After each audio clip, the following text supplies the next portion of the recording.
Good afternoon. We will just give it a few moments for everybody to load in through the webinar and then we will begin.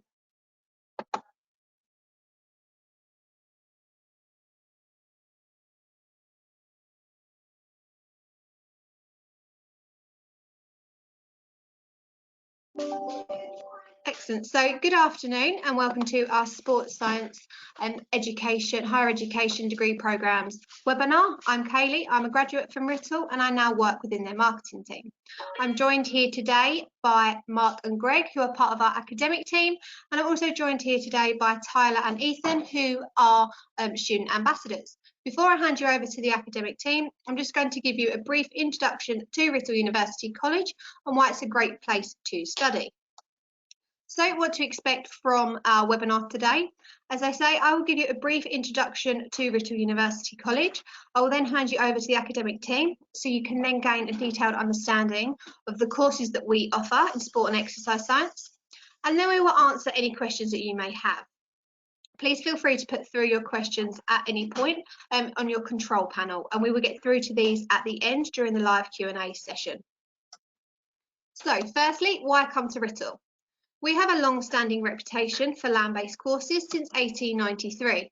We are located in rural Essex, close to Chelmsford, and we have some great transport links. We are a small and specialist institution.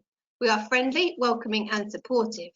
And we have a great community feel, meaning that we are an easy stepping stone if you're looking to come to us straight from school or college, or if you're looking to get back into education. At RITL, we offer a wide range of subjects and facilities, and we give the ideal blend of theory and practical learning. And we also have some fantastic support services that are there to ensure that you succeed and that you are able to make the most out of your student life with us. So firstly, I'd just like to shout about our National Student Survey results.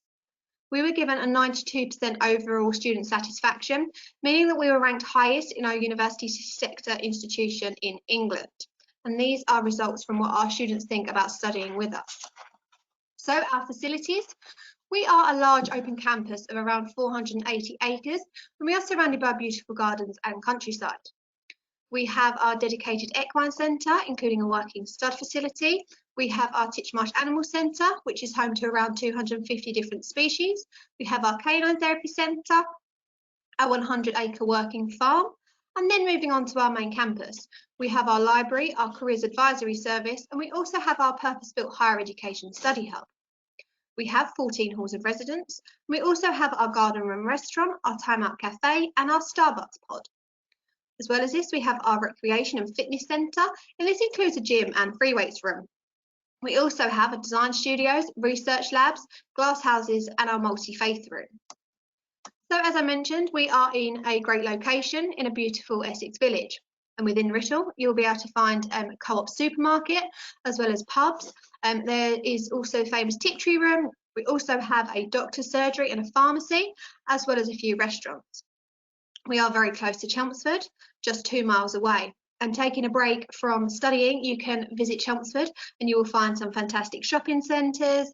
We have a trampoline park, there's an Everyman cinema, and there's also a news leisure centre. Most of our student nights out take place in Chelmsford, and there are plenty of pubs, clubs and different bars there to satisfy all budgets and music tastes. If you're looking further away, we're just less than 40 minutes to London, just a 40-minute drive to Southend Seafront, and only a half an hour drive from Stansted Airport. So university is a big step in life. So living away, you need that home from home experience. And all of our halls are on our main campus.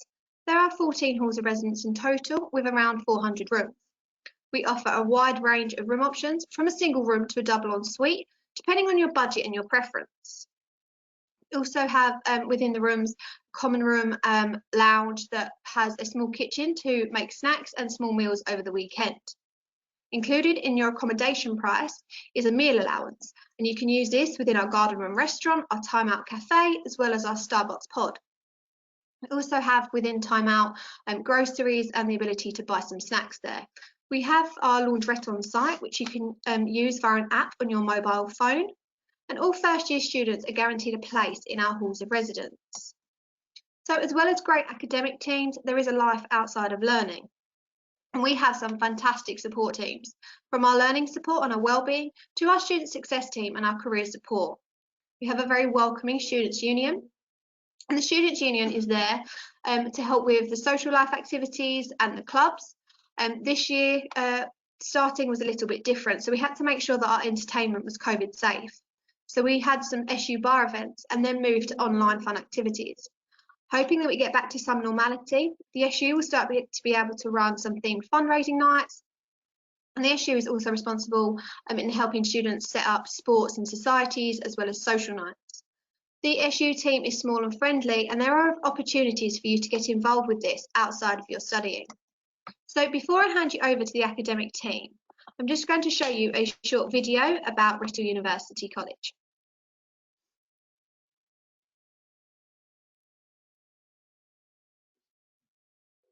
The great outdoors, and even greater indoors, an education for the real world, putting theory into practice, smaller class numbers and supportive tutors, highest overall for student satisfaction, breaking new ground, breaking the mould for almost 130 years, around 200 open hectares outside Chelmsford, a close community that will welcome you inside, making lifelong friends, experiences for life, being just 35 minutes from London, but a world away.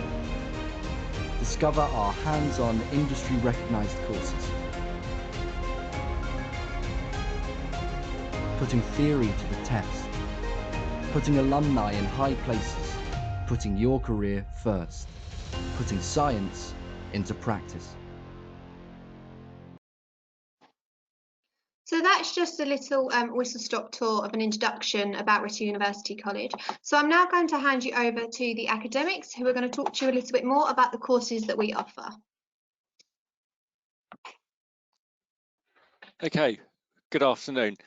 So my name's Mark Walker. I'm the course manager for cycling performance and sports science with outdoor activity at Writtle University College. Also, I have my colleague Greg Deacon here, who will speak to you a little later on.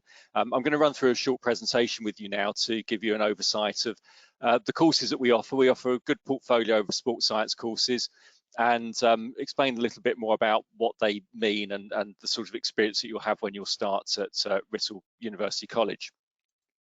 Okay, so to start off with, my colleague who put this together put a first slide on here about choosing your own adventure, and I think, you know, what this is about is that through education, when you start out at school at reception, and then through your sort of key stage 1 and then it's key stage 2 and into secondary school, it's been a bit of a journey and an adventure.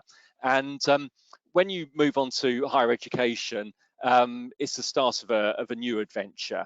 And so it's very important for you to think about the sort of course that you'd like to study, and where you see that taking you, where that may take your final career. So what we hope to do at Writtle University College is give you an exciting and engaging experience to educate you and for you to grow and develop and enter into the career that you want, and specifically a career in sports science in whatever form that may take. A lot of people, you know, when you get to my age, I'm almost 50 now, you know, you look back at your university education with some fondness. You build memories, you meet lots of very interesting people, you have lectures from engaging academics, people who are experts in their fields, and I can think back to some wonderful times I had at university. I can think back to some of the key lecturers. You know, there are professors whose names I remember now still, and the things that they said have had a big influence on me.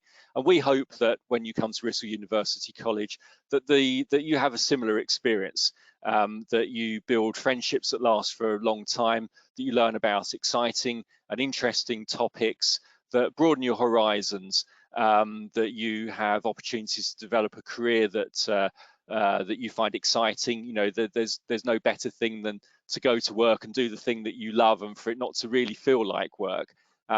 So we hope that at Writtle, and certainly our alumni say this, that they have some absolutely fantastic memories, and we've been an influence on their lives. The thing about studying at higher education level is that it's really about challenging beliefs, being curious, and becoming a critical thinker, an independent thinker. So if you haven't experienced higher education previously, you'll have been at school, and most of the school curriculum is quite prescriptive. There are certain things you have to learn. You have to achieve particular learning outcomes, and exam markers, or people, if you're studying a BTEC, they'll have assessment criteria, and they'll want to see that you have certain pieces of knowledge, and they essentially go through a tick sheet and ascertain whether you've met those learning outcomes and whether you're worthy of the grade that's finally awarded. But higher education is a little bit different to that. I mean, obviously we assess you, and we like to know, you obviously have to have a certain amount of declarative knowledge, because when you go into your profession, once you graduate, you have to have a certain level of expertise. But what we're kind of really interested in is developing ideas around, or your skills in critical thinking. So the things that you might have been taught at A level, you could well find that when you come to university, some of that knowledge is actually quite old. It's been superseded by new ideas. In fact, the school curriculum, it's thought is in the order of about sort of 10 to 15 years out of date, which sounds quite horrific at times. And when you're an academic like me, it takes a lot to kind of undo people's sort of previous ideas around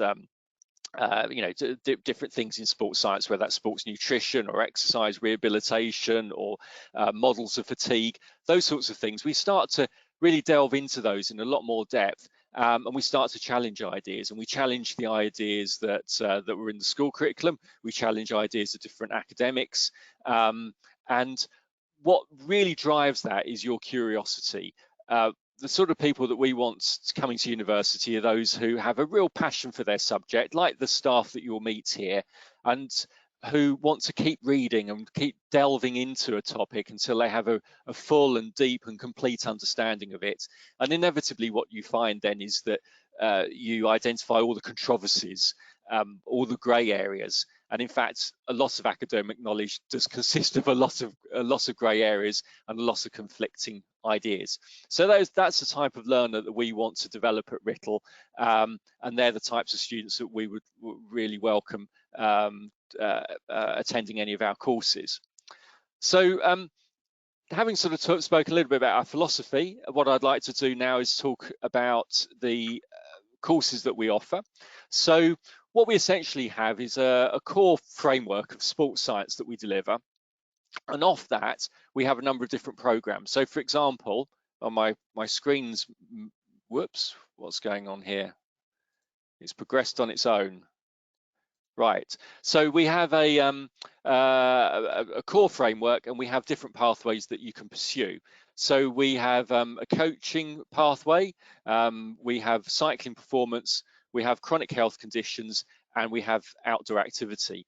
Now the first two on the left hand side of that screen, coaching and chronic health, they are both Bachelor of Sciences degrees, and the cycling performance and the sports and exercise science are both foundation degrees. So if you don't know what a foundation degree is, basically it's cemented in applied practice. It has a large element of work-based learning involved in the course. 25% of the course is work-based learning, and it's a 2-year degree. So it's a little bit more vocational, but if you succeed in passing your foundation degree, then you are welcome to progress onto a full Bachelor of Sciences degree, as many of our students do. So let's look at the years, and this is kind of a generic plan of the years. I've shown modules on this slide that are generic, and then the modules that you will select if you're following a particular pathway. The beauty of this system is that if you start on the first year and you're a little bit unsure about which direction you want to go in, you will find that you know, if you're making good progress, then you can negotiate to move on to a different pathway. That's from the first to the second year. After that, you'll be kind of locked into your chosen curriculum. So in the first year, it's all about principles. So we've got human anatomy and physiology, essentially how the body works and how it responds to exercise. We have coaching and practice, so that's the fundamentals of coaching and teaching. We have analysis of human movement performance. That's a little bit more mathematical, involves some biomechanics. And then we have introduction to performance analysis for team sports. Now, that module, if you're studying on any of the foundation programs, you won't do, because on the foundation programs you go into the industry, so cycling industry or the outdoor activity industry, and there you will do work-based learning. In the second year, we start to move into more, you know, we're still teaching lots of principles. We start to get a bit more critical. We start to look at things in depth. We start to look at more applied practice. So we have physiology, nutrition, and exercise, which now combines nutrition with exercise physiology. So this is about, you know, how athletes respond to different to acute exercise and chronic training adaptations, and how nutrition can support that. But obviously, we've also got a health strand, so we would look at the diet and health.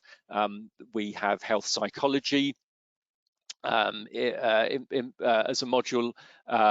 So, you know, for example, you know, lots of there are people who maybe have had a cardiac event and are told to undertake rehabilitation, and they haven't exercised for their whole lives, and even though their life expectancy is supposed to be well, you know, statistically would be improved by exercising, they fail to do so. So it raises some interesting questions around human psychology there.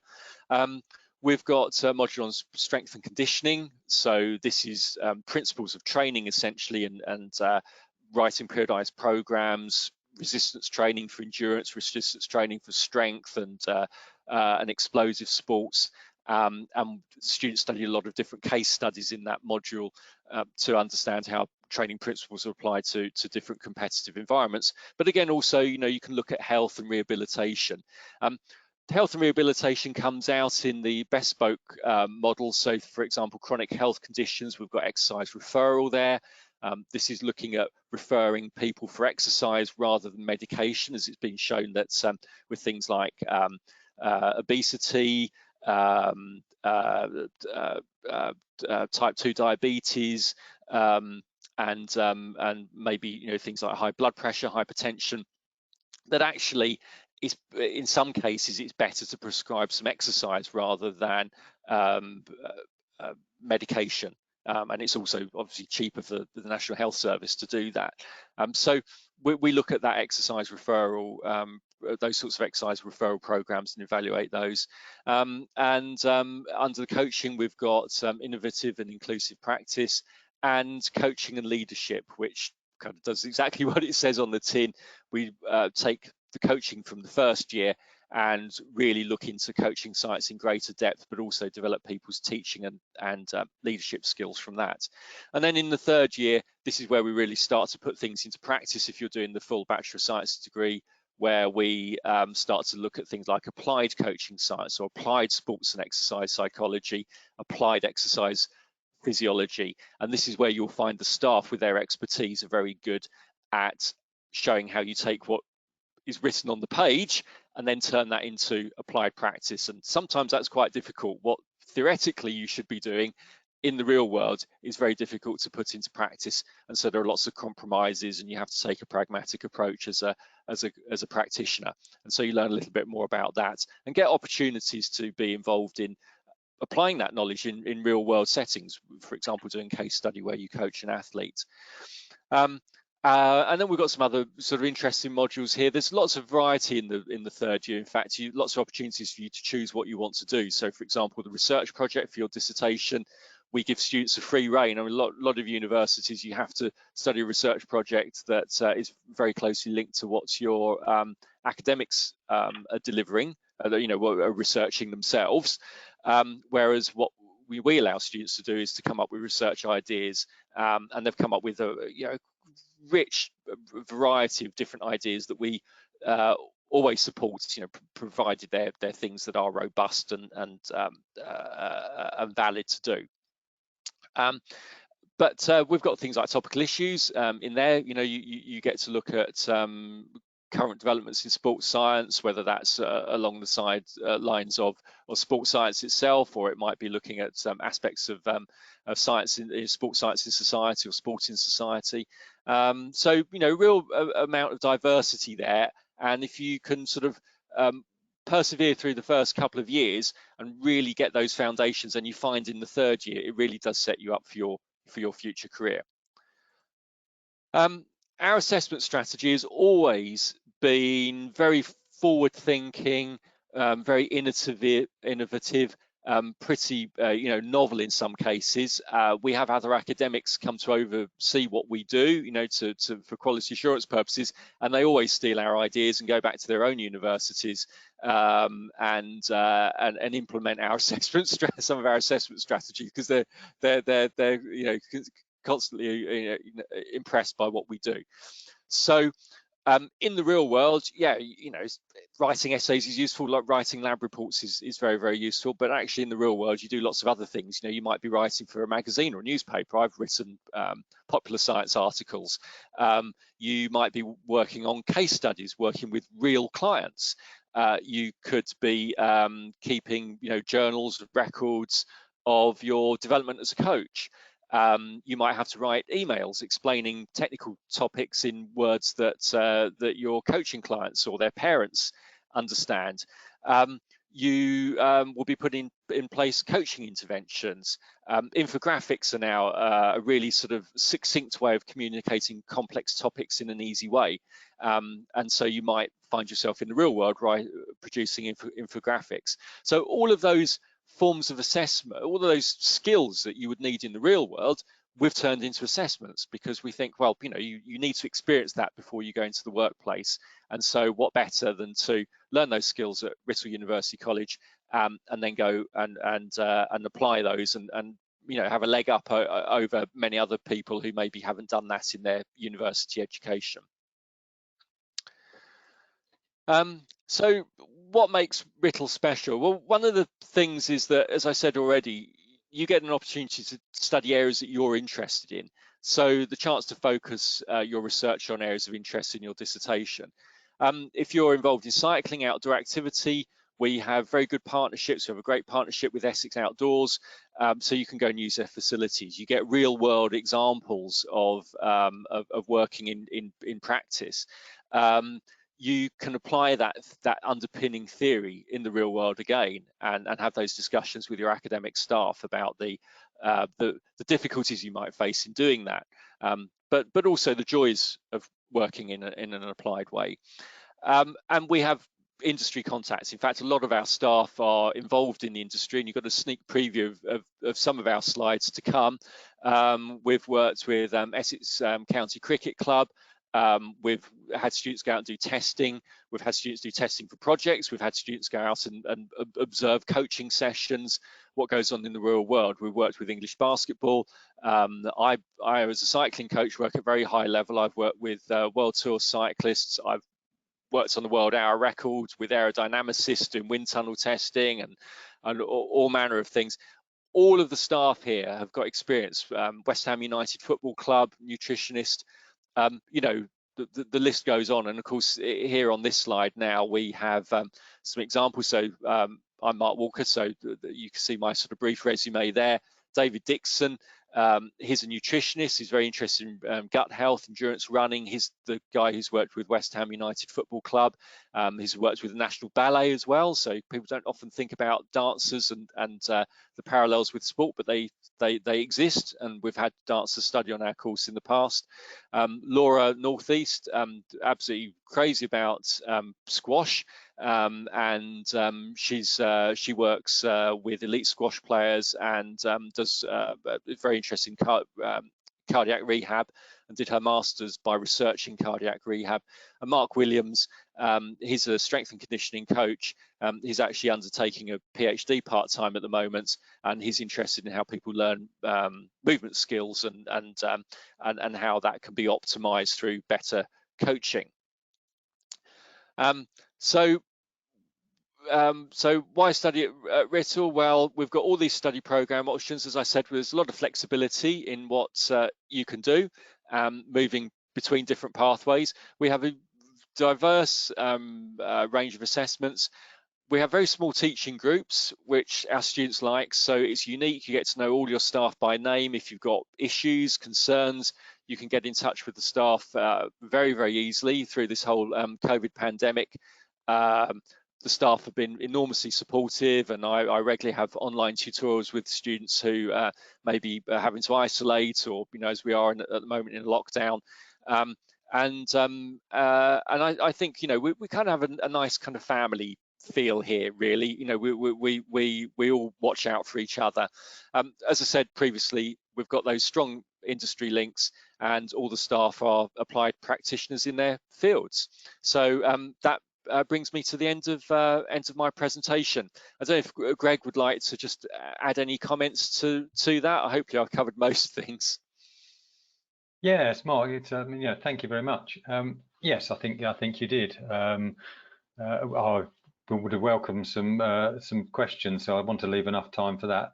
But yeah, the aim for us is really building up a community. I think we saw that in the opening general video, that we want students to feel part of a community, and it is about you as students putting the effort in order to get as much out. And I hope that some of those questions will be directed to our student ambassadors who are part of the degree. Tyler is second year, and Ethan is in his final year, and who have been affected by COVID and the delivery. But as far as I'm concerned, we're probably one of the only institutions, because of our size, to have continued to deliver as much as we could face to face and on site. I don't think there are many other courses that can say that. So, but thank you for the presentation, Mark, and I look forward to any questions that our audience and prospective students might have. Perfect. Thank you very much both for that presentation. So we are now just going to go through onto the question and answer session. Before I do that, I just want to give you a little bit more on where you can get some more information on kind of the subject that you're interested in. So firstly, obviously, we have our website, and we are also running one-to-one sessions this coming Wednesday, the 27th of January. So if you do have some questions that you think of after the webinar, please do book onto a session. You can do so by using the QR code on your phone now, or you will be sent a link tomorrow. So please do book onto one of those if you think of some more questions. And also we have our virtual open day hub. And here you can take a look at our course booklets. You can also view our support functions and find out about student finance and accommodation. Also, we are running Student Life webinars tomorrow. So if you do want to find out a little bit more about student finance, about accommodation, living on campus, and also if you'd like to find out a little bit about a student's perspective of student life, then please do book onto those. And finally, just talk to you a little bit about our brand new 360 tour. So on this, you can now look at our facilities. You can go around the gym, you can look at our weights room, you can also go into our main campus, you can view our accommodation. So please do, when you get a moment, take a look at that as well. So for now, we will just go on to our questions.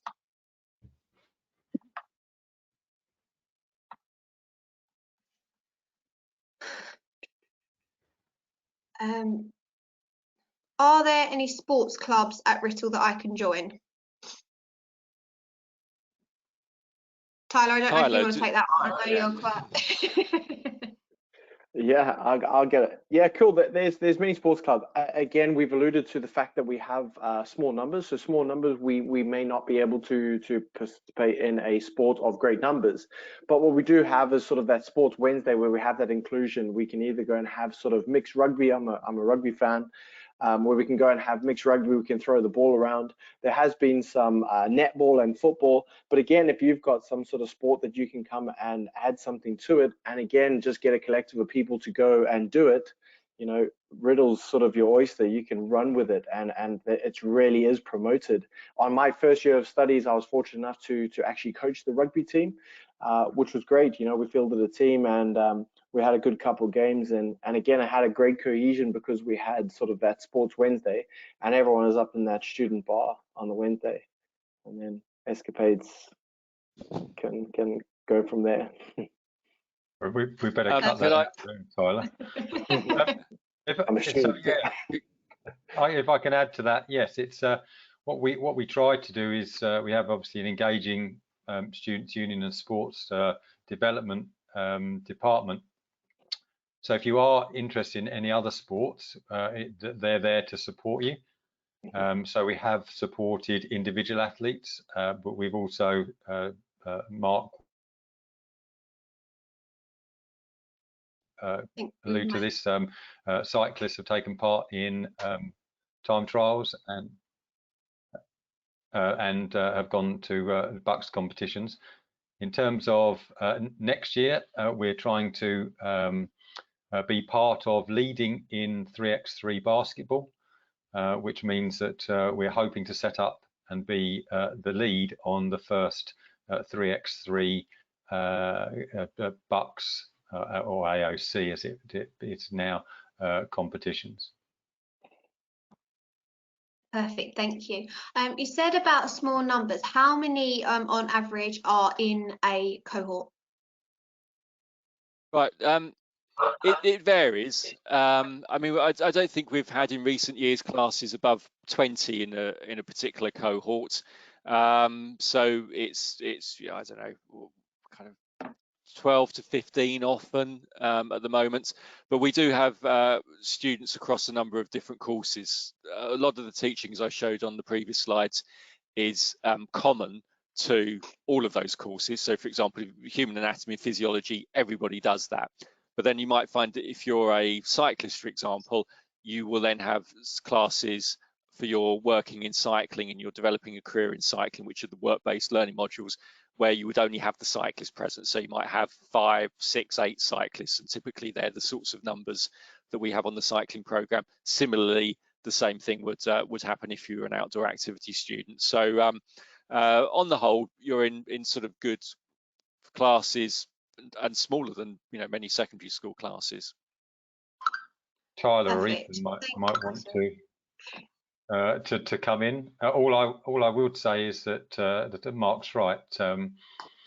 We usually have up to about 20 applications have been good this year. We're above where we've been for the last 3 or 4 years.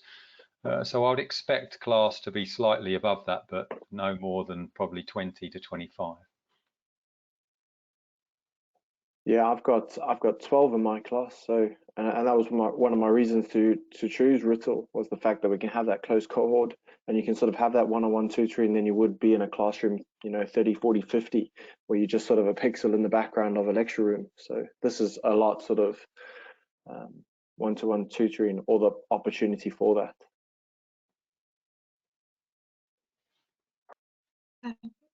Thank you very much. If I was to study the chronic health conditions course, do I need any prior experience with this? No, so you don't need any prior experience. Like I say, or Mark said in the main presentation, it's about building that chronic health conditions, that referral work upon you know, sport science, really. So no, you don't need to have any prior experience. You will gain an understanding and additional qualifications. We are looking at subsidising level 3 in year 2 and a level 4 course in in year 3 or level 6. So our aim is to provide you with the skills to basically over those 3 years to develop those skills. What we're also in the doing at present is relocating. So you should see in terms of our department onto campus, and you should see some information soon about that. Alongside that is our desire to build a community hub and to use our grounds that you'd have seen, 480 acres of them, not all of them, but into some outdoor leisure areas. So our aim is to start building green exercise, health, well-being, but also to offer the community rooms within our new sport relocation. And what we hope in doing that is we get links with certain areas of referral. So whether it's stroke rehab or cardiac rehab or hospice help, whether it be a physiotherapy rehabilitation. Our aim is for our students to get real experience on site in a real world setting. So if you're starting in 21, 22, by the time you got to your year 2 and year 3, there will be a community hub on site that hopefully you can start to develop those general skills at level 5, year 2, but more specific skills, whether it be in cardiac or mental health or oncology, by the time you get to level 6. So in essence, long answer, no, you don't need the skills. By the time you leave, you will have the skills to go into practice. Perfect, thank you very much. Can you choose an exercise referral module whilst on another course, such as sports coaching? No, I don't think that's possible, because you do need to study a certain number of core modules in order to be given the particular named award that you're working towards. I don't know whether there would be an allowance for, because we've not really had this before, whether there would be an allowance for somebody to study all their core modules and then sit in on an additional module. I don't think it would form part of the assessment framework. Greg, do you have a view on that? So what the problem may be is timetabling, but because we are so small, we would we would have to look into it. In terms of as part of your assessment, as part of your end degree, it wouldn't affect your named award. So if you were on the coaching award and you did all of the modules on that, but you were interested in sitting in, as Mark said, if it was within timetable, there is no reason why you couldn't sit in if it was for interest only. If you wish to take additional credits, it won't affect your named award, but you could pay for that if it fitted in with a timetable. So you could pay for it. A 15 credit module is around about £1,000. You wouldn't get student funding for it. I wouldn't have thought, because it's additional to the award, but you could, and the chronic health conditions, for example, 30 credits along, both of them, you could pay around about £2,000, £2,500 to get the assessment as well. But if you just wanted to sit in for interest, I don't see any reason why you couldn't, but obviously you wouldn't get the credit and you wouldn't have to do the assessment if it was just for interest. But I can't guarantee that, because we'd obviously have to, we are a small teaching team, and it would be down to timetabling. Perfect, thank you very much. So the next one up, I am looking to commute in. Do students manage with this okay? How is it like being not on campus all the time? I think both of you live off site. Do you both want to give your take on it? Yeah, so I live in Southend, so it normally takes me on average 45 minutes if it's a good journey to get to the university. It's a very straightforward sort of place and space to get to via SatNav. I only really needed to use it 3 or 4 times before I knew the route. It was that simple. But apart from that, you know, the lectures are aren't too early in the morning, so you haven't got to get up too early. You can still have a bit of a lie-in and still make your way to the university. But yeah, that's my advice. It's very easy to get to. It's very straightforward as it's very close to Chelmsford, and the sat navs tend to take you the quickest possible way. Yeah, I sort of echo that. It is. I'm in Colchester, so it's just down the A12. Again, just depending on traffic, it is England, so it can vary. But you just make the most of it. You either get there early, you get a bit of revision in, and yeah, you just make the most of it.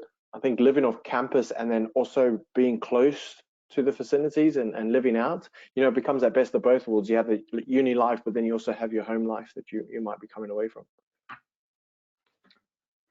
In terms of the in terms of the timetable, I was going to say we try to get at least one day a week off, because most of our students commute, but we also want students to most will need to work, and but we also would like students to dip into work experience. So we try to limit time on campus to 4 days, and we also try to not timetable on a Wednesday afternoon, which is obviously sport afternoon. Perfect, thank you very much. Can I progress onto a degree from a foundation degree? Yes, you can. Yeah, and we have plenty of students who have done that. We do, and it's quite common with our cycling students to want to progress. They really enjoy being at the university, and they want to stay on and enjoy the social life for another year. But of course, the added bonus for them is they actually turn their foundation degrees into Bachelor of Sciences degrees. And then in our first cohort of outdoor activity students who graduated, both of those students are now currently on the third year of the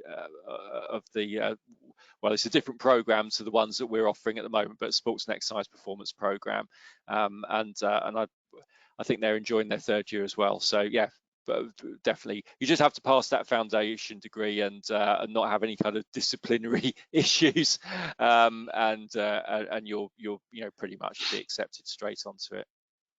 Ethan, you obviously got there are some cyclists and some outdoor activity students in the third year. Are they coping with the move and the top up from the foundation year? Yeah, from what I've heard them talk about, they loved the foundation degree. They loved doing their specific cycling and their specific outdoor modules, as well as the modules that myself was taking. And obviously once they got those foundation degrees and after they saw the work that was involved, they sort of were saying they couldn't really wait to start this extra degree and get this extra qualification in their third year. From what I've heard, even through the circumstances and the tough times with COVID and everything, they've still more or less loved every minute of the lectures and learning about all the new stuff that they can add to their current qualification. So from what I've heard, I would strongly advise if that was something you was interested in doing. Thank you very much. I'm interested in triathlons. Is there a pool or track to support this training? I'm assuming there isn't a club. There isn't a triathlon club at the university. If you wanted to represent the university in BUCS competitions, I think they must have triathlon in BUCS. I'm not sure, but you're welcome to do that. We do have some loose links with triathlon clubs. In fact, one of the local triathlon clubs stores a lot of their equipment on site in what is our bike store. We've kind of loaned it to them, so we have contacts locally for triathlon. The leisure services in Chelmsford are really good. I mean, there's a swimming pool that's been recently refurbished in the centre of town. There is an athletics stadium not too far away. Greg's a keen runner, so he can kind of vouch for it more than I can. But there are lots of good trails and runs out from Writtle, out into Highlands Park and the surrounding area. So there's plenty of good running. We've got a young lady on our course who's a runner, and we have other people who run. Greg, well, when we haven't got the issues of COVID, Greg sort of takes a lunchtime running group out, which is a mixture of staff and students. Yeah, and loads of cycling clubs in the area, because I know a lot of triathletes train with cycling clubs and running clubs as well. So, you know, Chelmsford's a city, and it's equipped with all of those sports facilities you'd expect in an established city. Yeah, if I can just add there. So one of the second years, came from a triathlon background, but we do host. So Mark alluded to the team storing equipment. They in our main hall, we do have a triathlon club that does their winter turbo sessions in there on a weekly basis. So we do have that. We have a reservoir on site that is used for student use. And so there is an outdoor, and so when you start, there will be, the opportunity to swim in there at certain times. And there is a junior triathlon that is held. It's an off-road one. A junior triathlon is held actually on the estate and the surrounding roads. It is only junior for because it's a small distance, but there's potential to be to move up to more adult races. And Mark said about BUCS, yes, there is, or there always was. I actually went down to Swindon and was for my university was in the triathlon team. So yes, we would be keen as individuals or as a team to support you in the BUCS competitions. Perfect. Thank you very much. So I have got one for both the ambassadors. If you just want to both give your approach on this one. How have you found teaching during the pandemic? How has the support been, and how have you found online teaching? Who wants to go first? You can Yeah. go. So from a personal point of view, and being a course representative as well, I get the lucky job of getting any complaints that the students have had, and being able to talk to the lecturers and deal with that. Luckily, there hasn't been that many complaints, and from personally as well, I feel like the university, with the small groups that we have and the smaller numbers, it has made it a lot easier. We've had all the online lectures. We've had more or less between 90 and 100% attendance the whole time. And I know from friends at other universities, it hasn't been the same sort of experience for them. Especially with some of their class sizes being 100 and 150 plus. Their online seminars and lectures just haven't been the same for some of our modules. So for the coaching, we've had guest speakers. These have been people that have worked in professional clubs. We've had someone that works with Paralympic athletes. So it's been really good. We've had a lot of people in to talk to us. All of our lecturers have given us more or less 100% of their time, which was more than any of us expected when all of this actually started and went on. So we can't praise the lecturers or the university enough for the sort of experience that they've given us in what's been a pretty tough time. Yeah, again, just sort of echo that. We use that platform, Microsoft Teams, and whether you send a Teams message or an email, we're getting a response straight away. And again, it's how quick they adapted to the situation. Again, just as individuals, as a student, I guess we all adapt completely different. Some will take it in their stride and some might struggle, but it wouldn't be anything to do with Riddle University. They have only but been accompanying and facilitating as best as possible. So yeah, no faulting there on that one. And no, we're not getting paid for that. I was worried what you were going to say, but I'm relieved now. Yeah. Excellent. Honestly, thank you very much. It's been a good enough transition, really. Yeah. Cool, perfect. While we're still on to you, the two student ambassadors, can you just give me a brief overview of your favourite modules? Oh, where do I start? Yeah. Do you want me to go for it? Yeah, you can go first. Remember, I taught you for some, Tyler. Yeah, definitely. Yeah, I'm still teaching you. I think biomechanics and your anatomy and physiology is absolutely brilliant. Very, very PC. Yeah. Yeah. I guess, you know, we all, if you hear, you really enjoy how the body works and how it works with a sport. So biomechanics is sort of your fundamentals of understanding movement, understanding the muscles through it. But if we don't know what muscle is working or how we can have that chemical imbalance to promote it or what is affecting it, then I guess then this is probably not the course for you.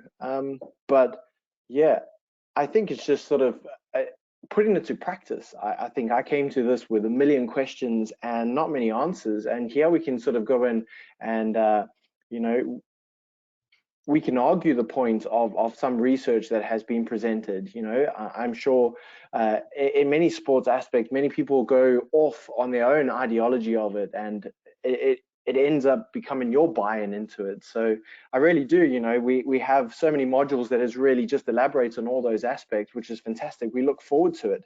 And again, you know, we've alluded to the fact that we have this outdoor coaching. It is that outdoor environment, and not only is it going to be physically demanding, it's also going to be psychologically demanding. It's going to be a complete different aspect that will change you or change your aspect from a classroom environment. So that's also a great way of approaching things, you know. And again, it's that practical more than it is sort of a theory basis. So that's why I dig it. So, before Ethan comes in, it's that slide that Mark gave about choosing your own adventure.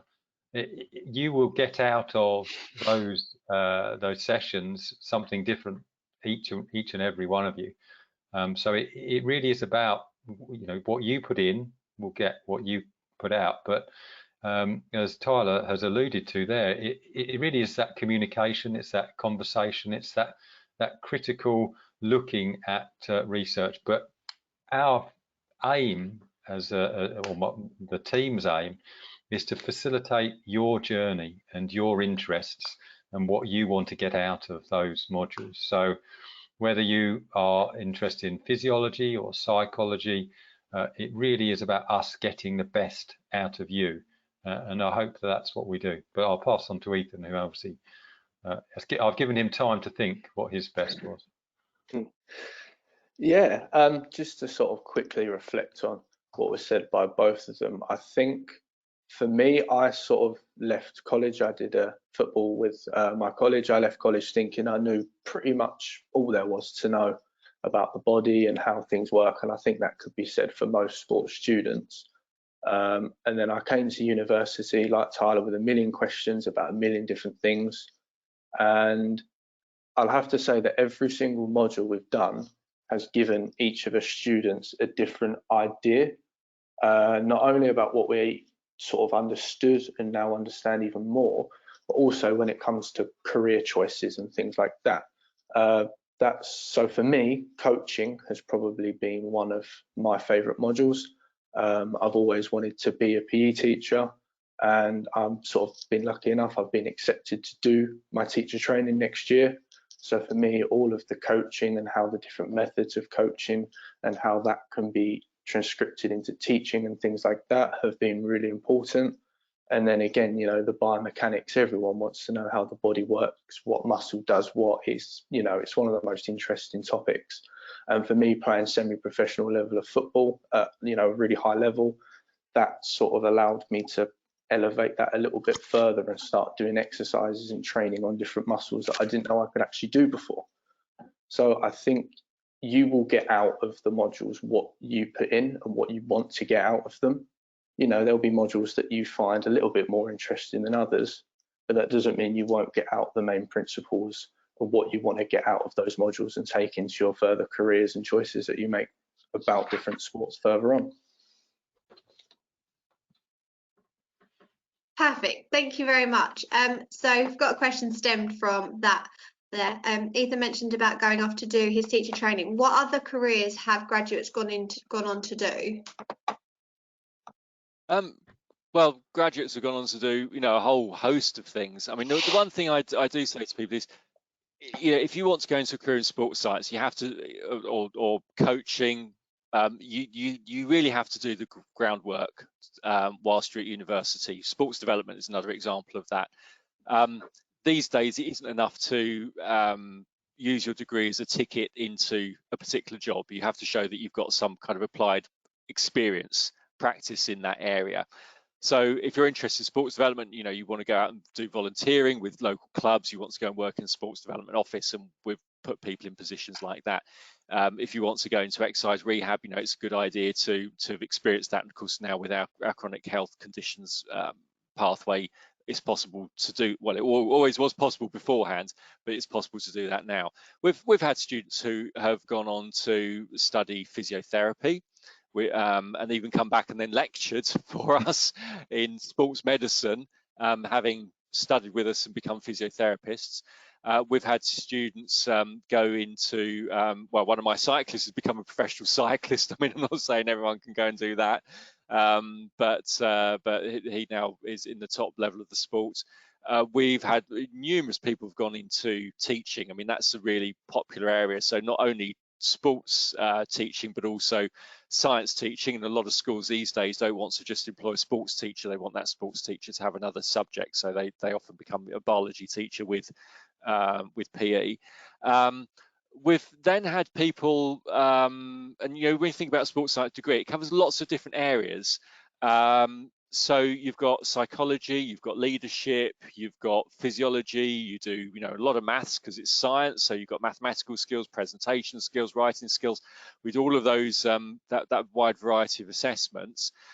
So then you find that actually, if you present yourself in the right way, you can go into a myriad of other careers. So we've had people go into the armed services, they've gone into the police service, they've gone into insurance and banking and sales, and you know, really, you know, I don't say so it sets you up for every career, but you know, if you're adaptable and you use the skills that you've learned on this course, it can open up a myriad of other careers. Plus, people then go into things like you know, postgraduate study, so study a master's degree. So one of I was actually texting him today because he's become quite a good friend of mine. One of our former graduates did a master's degree, taught at the University of East London, came back, did a bit of teaching for us, now works for the Scottish Institute of Sport as a strength and conditioning coach. Because he has an interest in cycling, we've kind of remained friends over the years. I think he graduated probably about 8 or 9 years ago now. So there are, you know, there's a whole host of different careers that that you can go to. But if you want to get into sport, you really have to start, you know, for the first day you're through the door, start getting experience, because those jobs, it's also an element of, you know, being connected with the right people and showing that you're a safe bet when you're employed because you've got that experience already under your belt. And I think that's, if I can just add that, sorry, I'm always adding to what Mark says, but you know, that being small makes you much more likely to be able to use our contacts to get that experience. It's been very difficult over the last 12 months, unfortunately for Tyler and Ethan, but you know, we are operating in different areas, and I would hope Ethan's obviously leaving us and graduating in the summer, and will be going on to teacher training, but hopefully in Tyler's last year we'll be able to give him some experience that we have with our contacts. And Mark has talked about you know, the Essex County Cricket Club, but we have Leyton Orient Football Club, West Ham United.